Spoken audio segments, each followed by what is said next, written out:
Hey there everyone, Lord Frigid here with the 28th episode of Aether Raids Offense. I've got another light season video for you guys this week, and it's, pretty typical light season video. I didn't really have much trouble this season. As I continually say, light season is so much easier than Astra season. And, hopefully that'll change eventually. Hopefully they'll introduce some really good support-based Astra mythic heroes, but I don't know. We'll have to see how things go. In the meantime, let's just go ahead and get right into these battles. I've got a couple space oppression maps to showcase, and one bonus battle featuring my trusty dragon armors. So let's just go ahead and get right into those. Alrighty, so this first map up is a space oppression style map on Spring Breeze. I would say it's a good map. I wouldn't consider it a great map. I think a great map would probably oppress a little bit more space than this map currently covers, but it's good. It'll probably get the job done about 8 times out of 10, and then the other 2 times it'll fall because the attacking team has a hard counter to Seliph, and uses a ranged unit, sticks him right here, and breaks the panic manner, which leaves Lyn completely exposed. So I guess what I'm trying to tell you all is carry a hard counter to Seliph, because that will make your experience on maps like these much easier. Especially true for this particular map, because a hard counter to Seliph is probably going to be able to deal with Roy, or at least not die a horrible, painful death to him.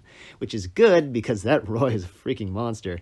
That's what happens when you take an in-season legendary hero and also make them a bonus unit. And just think, next week we'll be experiencing the exact same thing, but with legendary Alm. Aren't you all just looking forward to it so much? I know I'm not.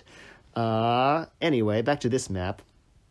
So if you don't have a hard counter to Seliph, I'm thinking your best bet is probably to take a red unit with very high defenses and stick them in one of these 2 locations. And what that'll do is that'll draw out Seliph. If you put Seliph in under half HP, then both Yuns and Azura will be able to warp to him, which means that they will either be attacking or refreshing in Azura's case.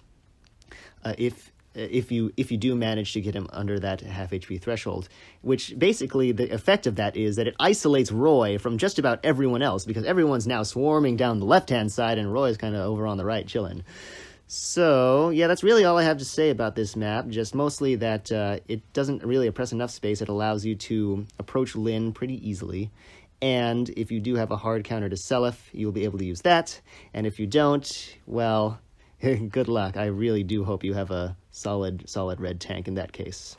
So with that being said, let's go ahead and just get right into my personal approach. Alright, so I am going to be sending in the Brave Lyn raiding party for this battle, taking full advantage of the fact that the enemy Brave Lyn is very exposed when you stick a ranged unit below the panic manner to break it. So, I'm going to go ahead and set up real quickly by breaking some structures. After that, I should be able to initiate combat by taking out Lyn, Seliph, and Yun on the same player phase. I'll just move Fjorm over here in position to apply isolation to Azura. And yeah, that should really be it. Oh yeah, Leo definitely cannot take out Lyn, even with Raven Adept. So I believe I do need to break the armor school, but that's the last building I need to break. Then I need to get Leo over here and Lyn into the nice safe zone. Let me actually quickly preview. Yeah, Seliph's going down. That's what happens when you depend too much on Seliph. Eventually, a brave Lyn is going to come along and be like, hey, guess what? I have Sakei's blessings, sucker. So, that's going to be that. Alright, so yeah, I'll leave Peony there. I love you. And that ought to do it. Now, I think the Brightron might have hit Lyn, so definitely need to take out... Yeah, definitely need to take out enemy Lyn first, because she's not going to be able to hit Seliph hard enough just yet. So, actually, wait, let me see here. Yeah, 232s, that'll get the job done. Then I can reposition Peony over to Lyn's old space, give her a refresh from below, and then she can take out Seliph, which leaves her in range for a second refresh from my other Peony, and allows her to take out Yun. Now, I'm thinking Roy is probably going to move straight down in an attempt to get to Leo. The real question is where Azura's going to go. I'm really hoping she goes over to the left, but we will have to see. So, okay, Roy comes right down. Ah, nuts. Azura goes over to the right. So, actually, that's not a big deal. I'll have Lyn take out Yun here, and then I believe I can reposition my left-hand Peony up to get a refresh on Lyn, take out Azura, And then I suppose I might as well just try to break this Bright Shrine with my other peony, open a path for Lin to come down and attack if I can, if he does come straight over to the left. I imagine he will. Okay, so let's take a look. I actually don't need to get the Aether structures because this is my last battle of the season, so let's just go ahead and take this guy out. It's not looking too pretty right now, but once I get both peonies in the same column as Lin, I'm imagining it'll probably be okay. Yeah, this is looking much better already. I mean, and Pulse Smoke can't stave off Luna forever since Lin's got a Brave Bow. And here is where I will just finish this off. Alright, so this second map is also a space oppression style map. It's actually pretty similar to a previous space oppression map that I featured on Aether Raid's offense, where the enemy team is kind of broken up into 3 segments. On the left-hand side, there's Leif and Fina. In the middle section, there's Eleonora, Thea, and Alm. And off on the right, there's Echidna. And unlike the previous map I showcased, this actually does the segmented map thing kind of well. You can see that on the left there's a bit of a rally trap element, where if you were to break all these structures on the left-hand side and stick a unit in Leif's range, the first thing that happens is that Eleonora jumps out in front of Leif and rallies him, then gets refreshed by Fina, and then she can attack instead, or as well, depending on who you stuck there, I guess. In the middle section is hard to approach just because Alm is Alm. That's really all there is to it. And then over on the right, Echidna is not quite as vulnerable as she would appear at first glance, because she has naturally high speed and defenses, and then when combined with Repel and the Steady Posture Seal, she becomes actually pretty difficult to take out.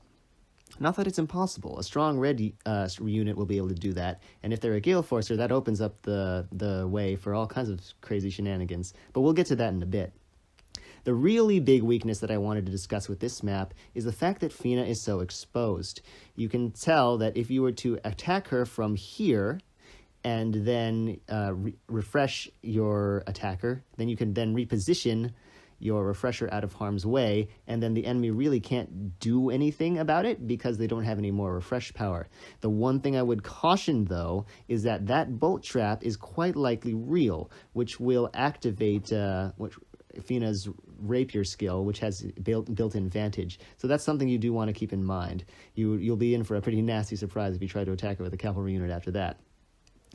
The other option I can see, if you're feeling, if you have a red Gale Forcer on your team and you're feeling particularly spicy, if you can go up the right-hand side, take out Echidna, activating Gale Force. Very important that you actually do take out Echidna. Then what you do is you take your Gale Force unit and you just stick them right in front of Alm. Just have them wait.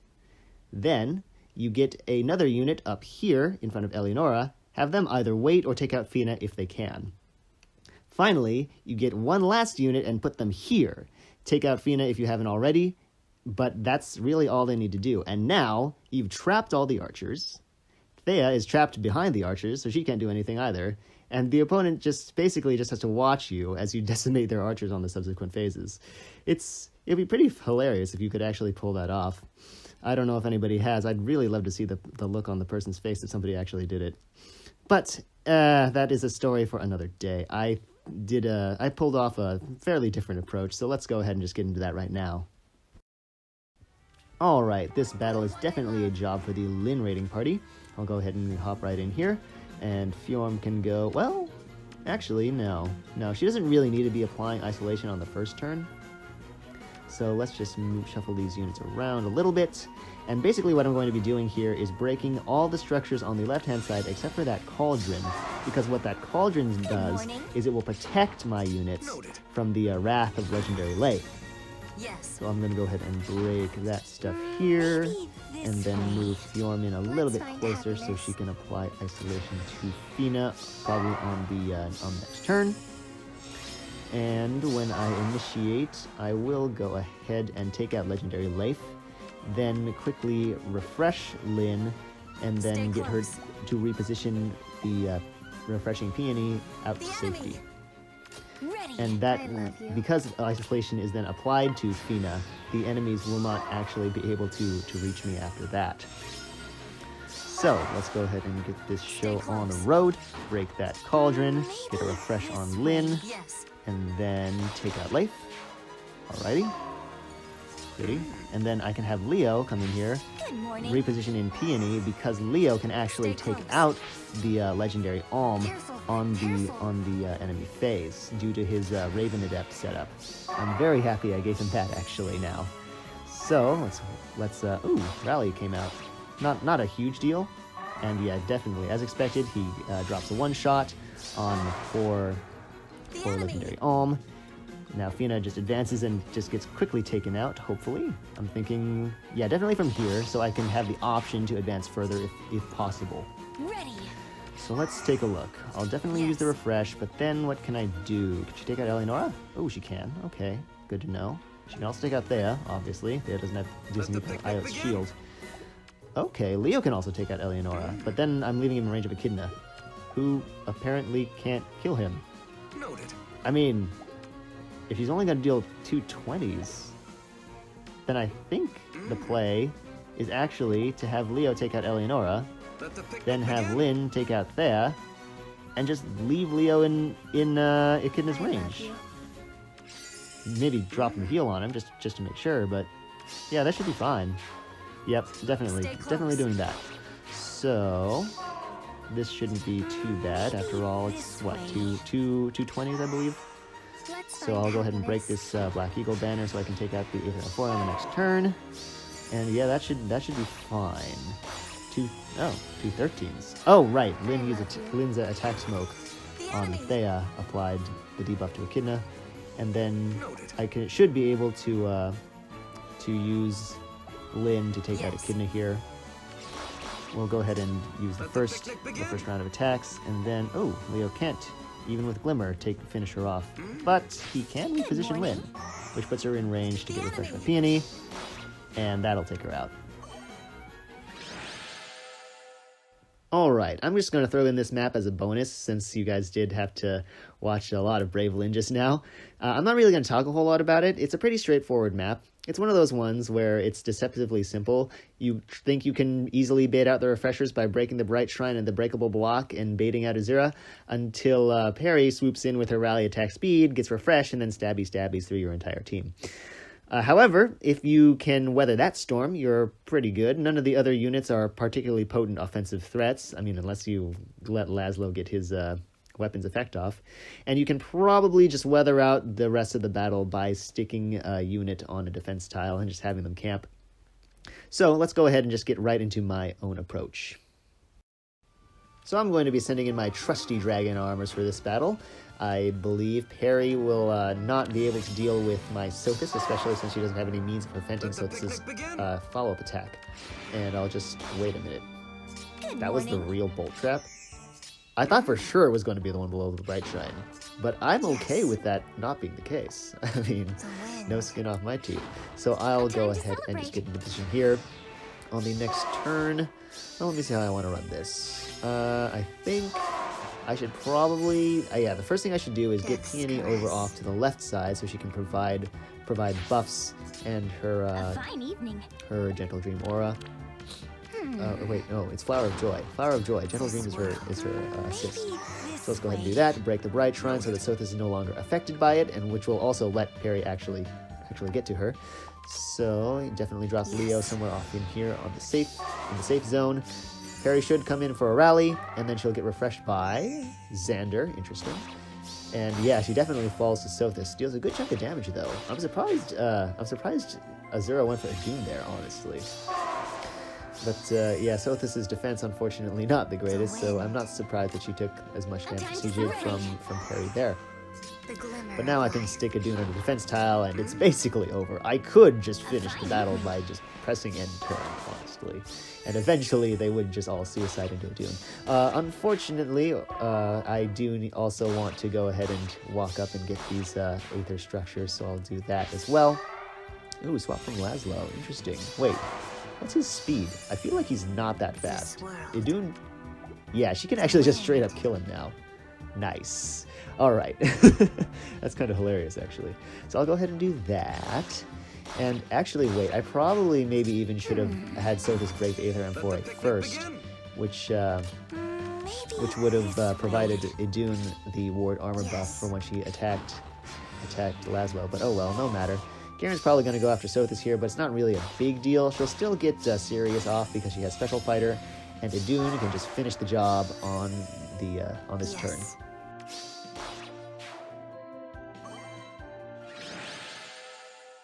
Alright, that is it. I hope you all enjoyed this episode of Aether Raid's Offense. Hopefully it wasn't too much of a watch Brave Lyn stomp on the enemies type of showcase for you.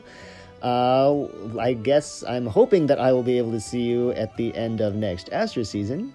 Unfortunately, it is Astra, Anima, Earth, and Water season, which means that not only will Legendary Azura and Legendary Alm match up with the season, but Legendary Alm and Thrasir are also bonus units, which is just going to be all sorts of fun. I just know it already.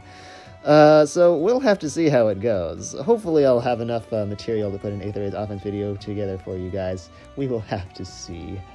Regardless, thank you all very much for watching, and I will catch you next time.